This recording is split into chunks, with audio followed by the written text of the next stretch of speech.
Hello guys, आज की topic है हमारे देश के ऊपर। हमारे देश को धीरे धीरे नेता लोगों ने खोखला बना रहा है। इसलिए क्योंकि हमारा एजुकेशन सिस्टम को इतना गिरा रखा है कि हमारे आज के डेट में जो एआई सबमिट हुआ था दिल्ली में कि रोबोट खरीद कर ला रहा है गलगोटिया कॉलेज चाइना से, और वो बता रहा है हमारे इंडिया का। कितने शर्मनाक की बात है। हम इसलिए इतना चाइना जैसे हम आगे नहीं बढ़ पा रहे हैं क्योंकि हमारे एजुकेशन सिस्टम पे गवर्नमेंट ने बैन लगा रखा है।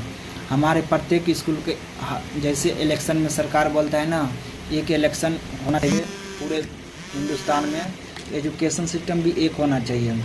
वहाँ पे चाइना में देख लो, अब चाइना हो चाहे अमेरिका हो चाहे जापान हो, वहाँ का एजुकेशन सिस्टम एक है, किसी के लिए भेदभाव नहीं है। ऐसे ही हमारे नेता लोगों ने हमारे देश को तोड़ कर बर्बाद कर रहा है। अखंड भारत इसी लोगों की वजह से टूटा है, क्योंकि अखंड भारत को ये लोगों ने एजुकेशन पे कुछ आदमी कब्जा हो रखा है, और धीरे धीरे राजा लोगों ने अपने कब्जा के चक्कर में, अपने फ़ायदा के चक्कर में हमारे देश को तोड़ दिया, अखंड भारत को।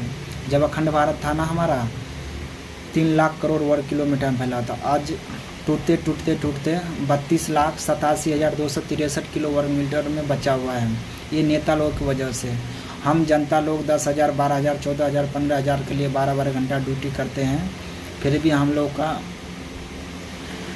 30 से 50 साल तक में हमारा ज़िंदगी हम मर जाते हैं। इसलिए मर जाते हैं क्योंकि टेंशन से मर जाते हैं। हमारा जिम्मेदारी इतना आ जाता है कि हम जिम्मेदारी संभाल नहीं पाते हैं। नेता लोगों के बच्चे के पास, नेता लोगों के पास इतना पैसा रहता है, वो पीढ़ी के पीढ़ी खाता है। वो लोग इसलिए कब्जा कर रखा है कि अगर सोचते हैं कि हम एजुकेशन सिस्टम एक कर देंगे तो हमारी सत्ता, हमारी दुकान बंद हो जाएगा। इसके लिए जनता को खड़ा आना पड़ेगा। हमारे एजुकेशन सिस्टम सरकार ने, गवर्नमेंट ने बैन कर रखा है कि एजुकेशन सिस्टम पॉलिसी एक होना चाहिए, तभी जाकर हम उन्नति करेंगे। हमारा देश से जो 15 देश ऐसे अलग हो गया, जैसे अफ़गानिस्तान, नेपाल, भूटान, तिब्बत,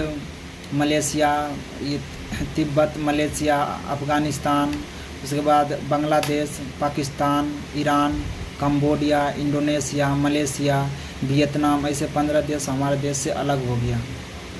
तो इस पे हम जनता लोगों के बीच में खड़ा आना चाहिए। हमारे एजुकेशन सिस्टम क्यों बैन कर रखा है, तभी जाकर हम एक हो पाएंगे। हमारे सरकारी स्कूल से कितने डॉक्टर, इंजीनियर, जज, कलेक्टर बनता है? नहीं बनता है ना।